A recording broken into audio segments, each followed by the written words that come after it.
That's some gold. We are recording, and we are going live in 5, 4, 3, 2, 1. We're Good live. morning, Owasso. This is the Twins with Owasso Live, and this is the Morning Loop. It is currently 8 a.m. like normal. It is 70 degrees outside right now. Man, it feels good outside, too. I had a really good run this morning, so it's nice out right now. It's going to get to 93 degrees, so it will be warmer than yesterday, and it's just going to get hotter this weekend, so be prepared for that. Now, with that being said, traffic conditions and going to Tulsa are fair. Like, I don't know what it is. I guess people just don't go into work on Friday because it's chill. Like, yesterday we were talking about standstill traffic this time of day. Friday, nothing. I mean, it's just flowing like people are just leisurely strolling into Tulsa. So, and I was over on the overpass by the Walmart up on 96th Street, and I was looking over there trying to see if traffic was bad when I was driving here this morning around 7:30, and I was like, nope. No real traffic then either, so I don't know what it is. I guess people just have half days on Friday or don't work at all on Friday. So with that being said, we will push on into today's topics because not a lot going on. So we're going to talk a little bit about culture today. So it's our I don't know if you can see our thumbnail today, but our thumbnail today is Disney cancels The Acolyte, and I don't know if you guys are average Star Wars fans like I am, but I mean, I'm a huge Star Wars fan. Like, I've loved Star Wars ever since I was a kid. It's a phenomenal story, phenomenal movies, and like I said, Disney got a hold of it and just ruined it. Absolutely ruined it. The first one, The Force Awakens, kind of lulled us all into this false sense of security, but then you started critically thinking about it, and I started realizing, it's like a good movie is a movie you can watch over and over and over again and almost never get tired of. It's like anytime you see Jurassic Park, you'll watch Jurassic Park when it's on TV. It's like anytime you turn on The Lord of the Rings, it's like, dude, I could watch this all day. Same with all the Star Wars films. Like, I could watch all the original trilogy. Heck, I can even watch some of the prequels. The prequels are not great by any stretch of mind, but they are better than anything Disney's produced.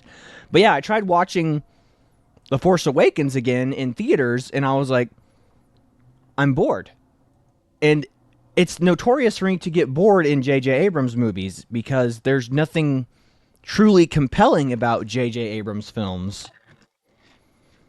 Like, I don't know how to describe it. It just doesn't have the it factor that Star Wars is supposed to have. And I mean, every time I watch them, I'm like, this is boring, it's bland, it looks like Star Wars, but doesn't have that same emotional impact that Star Wars has. So, but yeah, Force Awakens is by far the least offensive of all the Disney Star Wars films. Then you had The Force Awakens, and my God, that was awful. Like, I mean, again, I've never walked out of a movie, but I only ever considered walking out of two movies. And one was The Dead Don't Die, which was a Bill Murray and Adam Driver. He was also in Star Wars. Adam Driver was in it, and I was like, this is awful. This is a terrible. Like, I mean, I remember sitting there next to Chad at the Warren, and I was like, dude, do you want to go? Like, This movie sucks. Let me pull up a thing of The Dead Don't Die. Yeah. But, I mean, it sounded, on paper, it sounds like an awesome film. It's like a, self-aware zombie comedy movie with Bill Murray and Adam Driver, who are both fantastic comedic actors. And don't get me wrong, they have their moments, but it's just this dull, bland, like, you can't even call it a character study or anything. It's just like a dumb, like, meta film about zombies. Everyone's aware of zombies and aware of the ridiculousness of zombies. So it's just, it just didn't work for me. So, but yeah, The Force Awakens was the only other Star Wars film that I ever was like, I was about ready to walk out of the theater because a couple of times I'd be like, hey, are they actually about to do what I think? It was kind of like Jurassic, what was the last Jurassic Park movie we saw? It wasn't the one where they brought back all the characters. It was the Fallen Kingdom, right? Yeah, Fallen Kingdom. It was Fallen Kingdom where I was like, oh my gosh, they're going to have this little girl kill all these dinosaurs and make like a really, like, tough decision. I was like, wow, this is incredible. And then all of a sudden it's like, no, she lets them all go. And I'm like, okay, and now you lost me. Like, that's what The Force Awakens was like. It was like they set up this moment where it's like, okay, this character's going to sacrifice himself and they're actually going to make a decision that can affect the story and affect the plot. And it's like, nope, fixed it. They don't have to make any decision to affect the story or the outcome or show sacrifice. It's like, no, nobody has to sacrifice anything to save the day. It's you just have to want to do the right thing, and things will work out for you. Exactly. And then They have it to where, like I said, the world just like naturally adjusts within like just the span of like a couple of years or a few years that dinosaurs are living amongst people. Yeah, We don't have massive problems. yeah, right. Yeah, get out of here. Like there wouldn't be a death count in the thousands of people. It's like only 27 people have been killed because of dinosaurs. Like get wrecked. There's no way. Mm-hmm. There's no way. So I mean, and I said it's a slap in the face to even Michael Crichton's stuff. I mean, if like you've read the original Jurassic Park movies, one of like the opening scenes of the book is like this. It's really graphic, but it's a scene where like the compies, the little tiny Velociraptor adjacent ones that are like really small, they eat like this. They're in Costa Rica or whatever, and this what do you call it, like a bed nurse or whatever, like she's like a babysitter for a baby, and she goes in this room and she doesn't hear the baby crying anymore, so she goes in because she's worried about it, and like there's two dinosaurs literally eating a baby. These little compies are eating the baby, and you're just like, whoa, graphic, like detailed storytelling in this book, and you're just like, whoa, like that's the kind of like that's the level of dark that Crichton's books were willing to go to, and it's like, no, we can't kill the dinosaurs and they won't hurt people. It's like, get out of here. Like, it's like if a bear comes into a neighborhood, they immediately call somebody to either exterminate or remove the bear. There is no, oh, it can live amongst us peacefully. Yeah, you're one of us now, bear. Take up arms with us. Mm-hmm. But yeah, no, it's crazy. So Star Wars just had no stakes. Like, so Force Awakens, like I said, I was ready to walk out of. So now, but they had a couple of wins post, and then they had I didn't even watch the last one. What was the last one called? The Rise of Skywalker. Yes. Didn't watch it, didn't see it because I was just after the Force Awakens, or not, yeah, the Force Awakens, I was done. But they did have a win with The Mandalorian, and that the Mandalorian was, I will tell you, it wasn't the best show ever, but it felt Star Wars-y and it was good. Like it had they had good arcs with the characters, and it was fun. Like I said, again, not every episode was a winner by any stretch of the mind. Yeah, a couple of them were definite just fluff. Here's a job, go do it. Yeah, but I mean that was the beauty of it. Like I said, I wish they hadn't gone with the Mandalorian and Grogu thing. I wish they would have eventually gone away from Grogu and gone back to him doing really cool Mandalorian bounty hunter stuff, where it's like you get into like this whole, oh hey, he's morally gray area. Exactly. That was the whole point. It was like he's gonna be morally gray. Like it's like he goes in and he rescues Grogu because he felt bad about it. So that makes sense. And then we got to come back and be like, okay, so he rescued him. He drops him off at the Jedi. Like, okay, perfect. That's a great arc for that. But no, they had to go back. Like the Book of Boba Fett just retconned all that and go back, and now we need season 3, and season 3 was not very good of The Mandalorian, so just be advised on that. But either way, so they've had a couple winners. Andor, I've seen a couple of episodes of Andor. Andor is the dark Star Wars tale that we kind of been wanting to see, but I don't think they to me, Cassius Andor was not a very compelling character, so I always found it boring. I found Cassian's tale very boring, and plus we already know what happens to him, so it's like, well, why do I care about his past? Like, I know how he ends up, and he wasn't a super compelling character in the movie he was in anyway. Yep. Don't get me wrong. The Rogue One, which Cassius Andor was in, was still by far the best Star Wars movie that Disney has produced. To date, yeah. To date. Yeah. So, yeah. And then you had Solo, which was a flop and not very good. I think it was a character assassination of Han Solo, in my opinion. Yeah. But so trying to take morally ambiguous characters and then making them good guys, it's like, why couldn't Han Solo just been like a bounty hunter, a street kind of Well, and they always tell the wrong story. Like, I would have much rather saw like the story of Han Solo becoming disillusioned with the Empire. I'd rather seen him as a grunt. Like, the best part of the movie was when he was fighting with the Empire on whatever planet he was. I guess what was it, Kashyyyk? Yeah. He was on. Yeah. That's when he met Chewie. It's like, this is the story I want to see. I want to see like why Han went away and became a smuggler. It's like, okay, I worked for the Empire for a little bit, and that was terrible, and then. Yeah, from what I remember, the original telling of Han Solo's story was like his father worked on Imperial cruisers. Which is why he likes that ship, which is the real reason why that ship has it's not because that's where the escape pod was, it's because that was like a tug ship that pushed bigger cruisers around. Yeah. So it's very weird that, because he actually probably would have been on the Empire side because the Empire was paying his bills. Yeah. So I don't know. It's just silly. It just character assassination of characters. So they just Well, I mean, that's what the misstep movies after did. misstep with Exactly. Disney. But that's what the movie, I think the prequel or the sequel trilogies did was it first it character assassinated the original characters from the shows, which Han Solo who goes from, smuggler Mm-hmm. to general of a military, and he's like, "Oh, I'm just a smuggler again. I'm a deadbeat dad smuggler again." And then the only person who kind of like stayed where they were was Princess Leia. And then Luke goes to being, the world's best Jedi and Jedi Master to The I'm gonna be a world's hermit that biggest lives out in the. curmudgeon. Yeah. Mhm. So either way, so let's push on to exactly what so the Acolyte is Disney's most recent Star Wars show, and Well, that's partially what I was getting at. Like I said, so they killed the characters, and now they're killing the actual like lore of Star Wars. yes, yeah. So now the Jedi are bad guys, and the Jedi are bad, and like I said, the Sith are good. Like I mean, it's so bad. Like I mean, like the Acolyte. They try to make the Jedi come off as the bad guys, but they're not. Like I mean, like the characters in the show, like these witches, this cult of witches, which is really really dumb. They character assassinate Anakin's like being the virgin birth and the Force. So now these two twins, the Are also a virgin birth in the yeah, Force. created by space witches, who lesbian space witches, and then they attack the Jedi, and they say, "Oh, the Jedi attacked us, and they're coming to take these Force twins away." And you're just like, okay.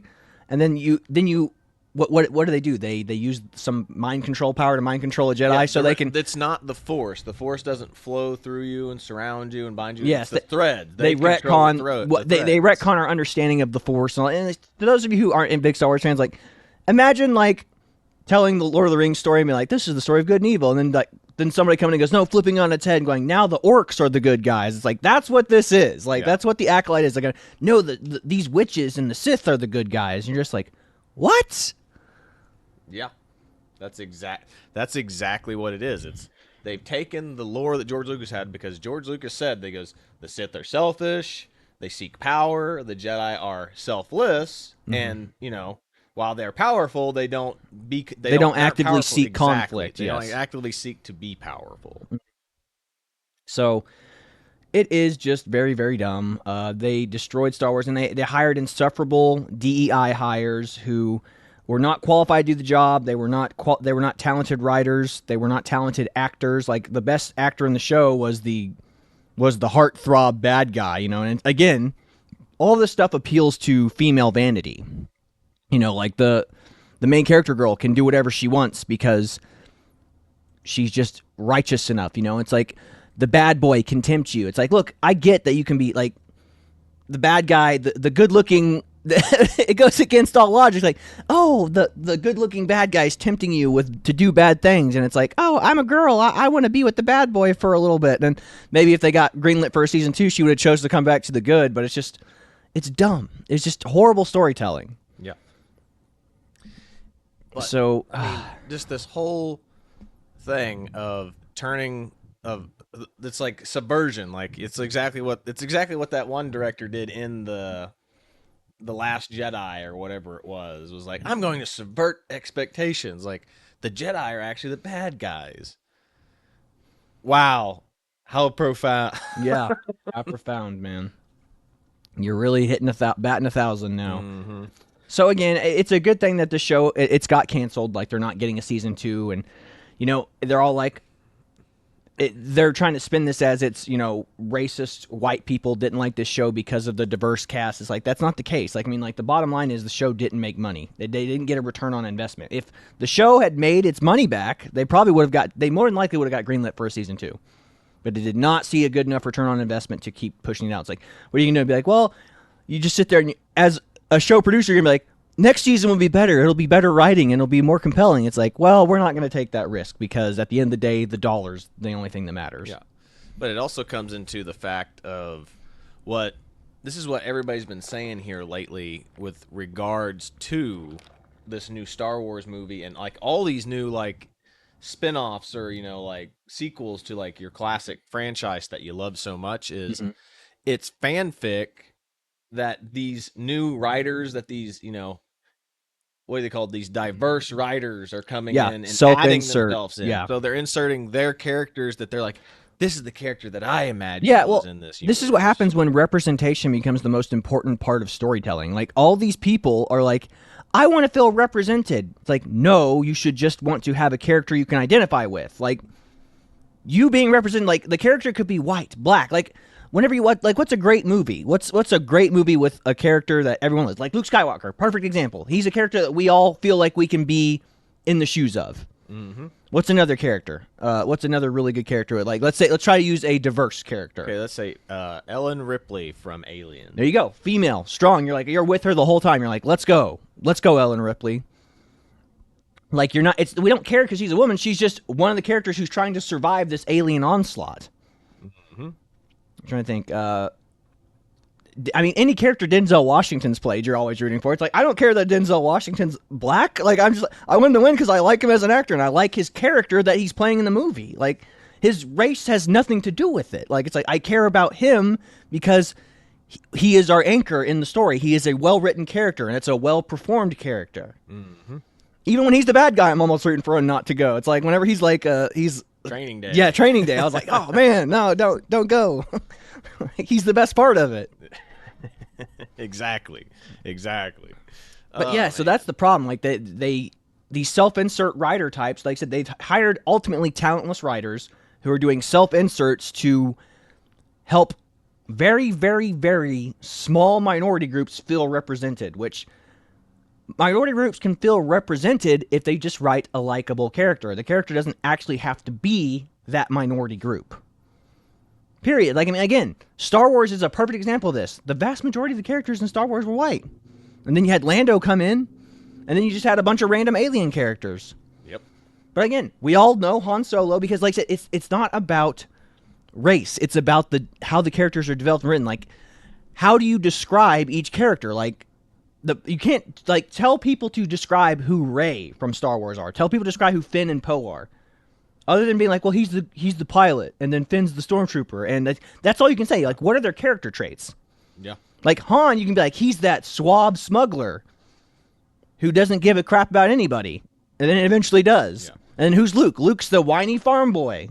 And who's she's the strong-willed, like, princess, cocky princess. Mm-hmm. Like, that's well-written characters. Like, they're defined well. You can tell, like, you know who they are the minute you see them. Said, yeah, Poe, he's the pilot. The pilot. And then you go, who's Finn? The guy that's kind of obsessed with Rey. Yeah. Which is not a good character trait to have. Yeah. So, anyway, you're in for a terrible Star Wars show when it's described by the media that are, like, promoting it as the gayest Star Wars ever. Like, that, like, how would you feel? I mean, that was an insult back in the day. It's like, this movie's really gay. And it didn't have anything to do with you were criticizing gay people. You're just saying gay equals lame. It's gay. But now it's like, it's the gayest Star Wars ever. And it's like, what does that even mean? Because back in the day, I would have been like, that's a bad thing. And today, I still see that as a bad thing. But they're all going, it's a win. It's a diversity win. Mm-hmm. This is the gayest Star Wars show on TV. It's like, okay, now you've turned me off, and you've probably turned off the vast majority of your audience.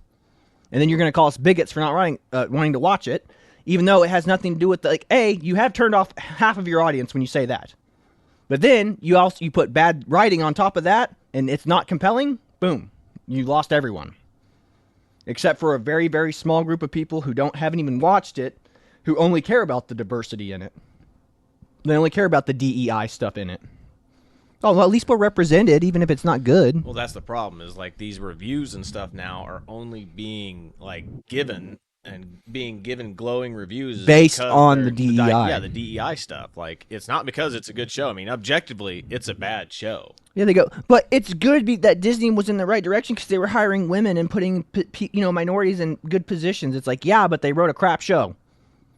Yeah. And now we all have to suffer through it. Would you rather be a minority in a movie that was really good, that you're not the main character in, or would you rather be the would you rather be the diversity hire in a movie where it's super diverse, but it's crap and everyone hates it and no one will ever remember it or talk about it like 10 years from now. True. So, kind of moving off of the Star Wars topic, we'll move into the next topic we were kind of wanting to talk about, which was you were talking about Mpox, right, Chad? And well, it falls under this category because it's the gayest Star Wars ever. It's the gayest Star Wars ever, and Mpox, the gayest disease ever since AIDS. Exactly. But basically, what it is we've determined that Mpox is a thing, and it's the new disease that they're all talking about. But the problem is that we have with it is that it's only spread through. It's basically the new AIDS. It's like it's only really being spread through sexual interactions of the same sex variety. Yes, so only one group of people has it. Now, and I'm not saying that only one people group can have it, but there's only one group of people that it seems to be pronounced in. Same as AIDS. Exactly. So, again, we talked about it yesterday where we said there was a meme going around where there was that goose with a knife in its mouth walking towards a guy, and it said, "How are children and animals getting monkeypox?" And then it starts sprinting after the guy with the knife in its mouth, and the guy starts sprinting away, and he goes, "How are children and animals getting Mpox?" Because it's only spread one way. Oh my gosh, some of these memes are brutal, man. They are, man. Some of these are outstanding. Is that Bill Gates? It's Bill Gates and oh my god, I love it. I love it, man. Oh my gosh, dude. That is amazing. So, yeah, but again, this disease is only spread one way. Sexual intercourse, and it seems to be spreading rapidly through a particular community, and that community is the gay community. So, it seems like degenerate behavior is the result of this disease spreading. And again, how are animals and kids getting it? Well, there's got to be some degenerates out there. Again, the gay community has to come together and realize that there are a bunch of degenerates in your community. And they're doing it. And again, this community does a lot of degenerate things because in college, they were like, gay relationships are move much faster than straight relationships. Like, well, no doy, because women are the gatekeepers of sex, obviously. And women take things considerably slower than guys do, for the most part. Sure, there are exceptions, but for the most part. Guys, like I said, if you're together a week, that's like a month. And if you're together a month, that's like a year. And like I said, they call it gay time. So, obviously, things move very quickly in sexual relationships. I can't believe I have monkeypox. This happened the night before. Oh my gosh. But yeah, this is a problem. And like these memes, like I said, if these offend you, good, because this is what's happening. This is how it gets spread. So it's profound to me. And again, this is really prominent out in California right now. And I bet you're going, well, why is that relevant? Well, let's take another look. Why don't you pull up that video about why California is a degenerate place? Oh, absolutely. Give me 1 second. So if you haven't heard, I'm pretty sure we've talked about this before, but in California, they have decriminalized. It is not a crime to intentionally infect someone with HIV or AIDS. Let me say that again. It is not a crime in the state of California to knowingly infect someone with HIV or AIDS. Watch this video and listen to what this insane person has to say. And these two chicks agree with it.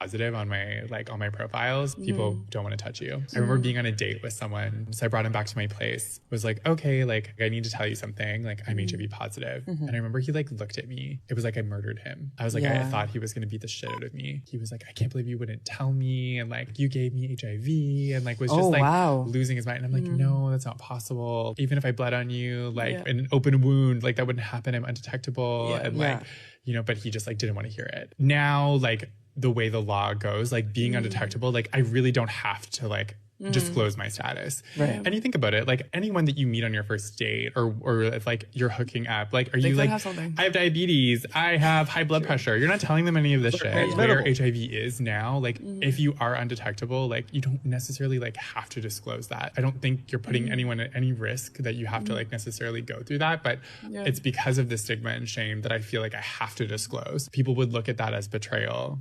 I put HIV positive. Oh my God. Brain rot in California, people. Like, look, and the good news is if you don't participate in that kind of lifestyle, guess what? You're going to be just fine.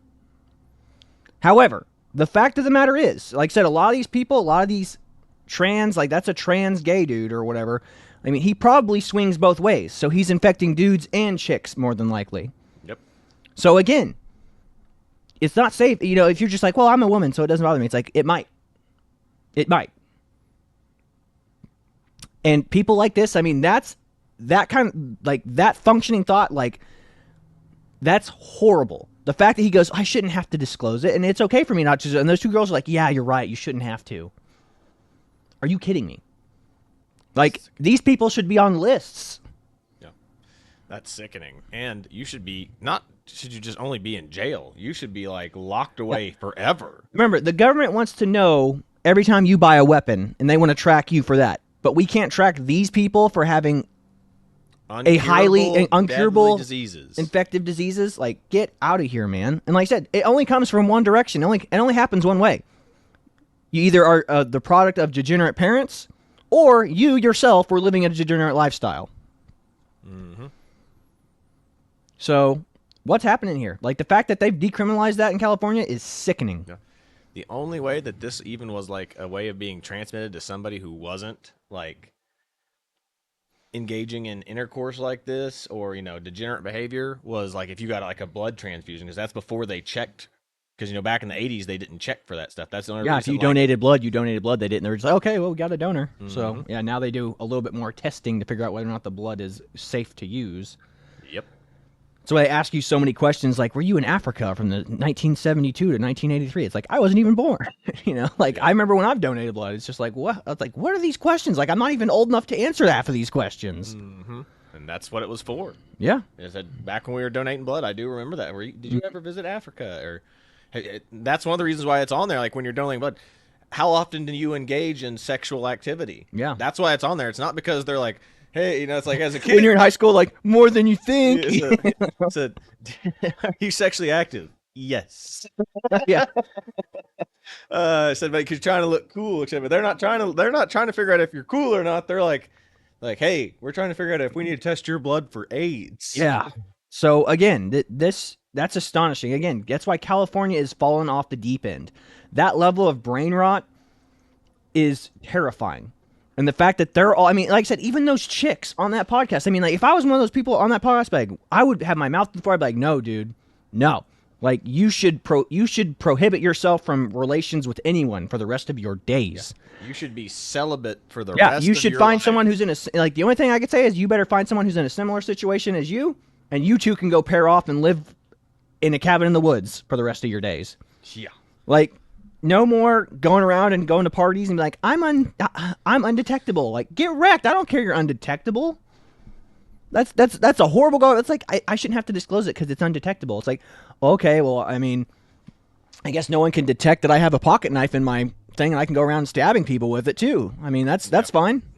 I mean, that's the same thing. Okay, I'm just gonna go around and actually. My life's ruined, so now I want to go share the wealth and ruin other people's lives. I mean, that is essentially the equivalent of having like if you wanted to compare this to COVID, is like having COVID, knowing you have COVID, and then going and coughing in every person's face you meet. I'm gonna go to a preschool and start coughing on all the children. I'm gonna go to an old folks' home too. I'm gonna spread the wealth. Like, that's what that guy's doing. Sickening. Yeah, and that's just one person in California. Like, there are tons of people in California who probably feel the exact same way. The fact that that's on that podcast and the fact that those girls agreed with him, how many more people do you think agree with that? Gross. Yeah. And I wonder what party they vote for. And what party made that rationality. Hey, we shouldn't let people have to, because I can tell you what it is. It was the Democratic Party. Yeah, no kidding. So yeah, just don't be a degenerate, and you won't have to worry about having Mpox ever. Select your partners wisely. Don't just be like, oh, hey, we're here, we're in the moment, live free, free love, you know? Like, no. That hippy-dippy crap in the 60s is over. That's why, I mean, like I said, we are very cautious about who we select as our partners. So, again, don't be a degenerate, and you won't have to ever worry about Mpox, ever. So, with that being said, I know we kind of went off on a tangent there. How were the gayest Star Wars and the gayest disease ever related? But they were. So that's about all we got for you today. This is the Twins with Owasso Live. This was the Morning Loop. Be sure to like, share, and subscribe so you too can stay in the loop. We are signing off. God bless you. See you later, everybody.